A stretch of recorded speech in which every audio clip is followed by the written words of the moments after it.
Venezuela کے خام تیل کے بارے میں امریکی صدر ٹرمپ کے بیان کے بعد خام تیل کی قیمتوں میں بہت زیادہ کمی دیکھی گئی ہے اور اس کے ساتھ ہی گرین لینڈ کا معاملہ بھی صدر ٹرمپ کے گرد گھومنے لگا ہے، کیونکہ گرین لینڈ کو حاصل کرنے کے لیے امریکی صدر کچھ بھی کر سکتے ہیں، حتیٰ کہ وہ عسکری آپریشن پر بھی غور کر رہے ہیں، جس نے یورپی ممالک کی تشویش جو ہے اس میں اضافہ کر دیا ہے۔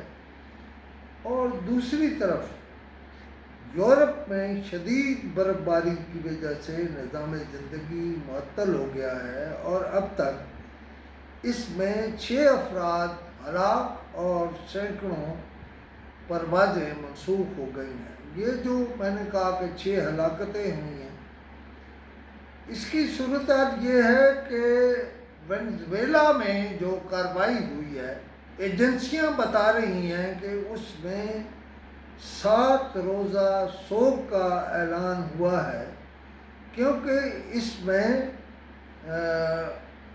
ہلاکتوں کی تعداد زیادہ بتائی جا رہی ہے، واللہ عالم بالصواب۔ اب دوسری طرف ایک اور ڈیولپمنٹ ہو رہی ہے کہ پاکستان اور بنگلہ دیش کے تعلقات میں نہ صرف بہتری آ رہی ہے، بلکہ اس بات کا امکان ہے کہ پاکستان اور بنگلہ دیش کے درمیان کوئی دفاعی معاہدے میں ہوں، جن میں سے ایک بہت اہم معاہدہ ہے اور وہ ہے F-17 تھنڈر خریدنے کا پاکستان سے۔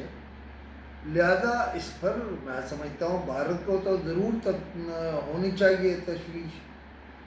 اور دوسرا کہ جو وزیر پیٹرولیم ہے جناب پرویز ملک صاحب کے صاحبزادے، وہ یہ کہہ رہے ہیں کہ اگلے 6 ماہ میں بجلی اور گیس کی قیمتوں میں کوئی اضافہ کمی نہیں ہوگی۔ میرا صرف ایک سوال ہے، یہ حکومت پاکستان کی رائے کیا ہے کہ وہ سولر کو ڈسکریج کر رہی ہے؟ کیوں ڈسکریج کر رہے ہیں؟ اس ملک میں انڈسٹریاں لگیں گی، اس ملک میں بجلی ہوگی، اس ملک میں پتہ نہیں کیا کیا ہوگا۔ آپ لوگوں کے مفاد کا نہیں سوچتے، اپنی حکومت کی بات کرتے ہیں کہ اس کو مال چاہیے۔ بھائی اس کو مال چاہیے تو وہ طریقے ڈھونڈو، یہ اتنے وزراء کی لائن کس لیے ہے؟ میرا نمبر اگر آپ کو چاہیے، یعنی آپ بات کرنا چاہتے ہیں تو 0333 511 7769۔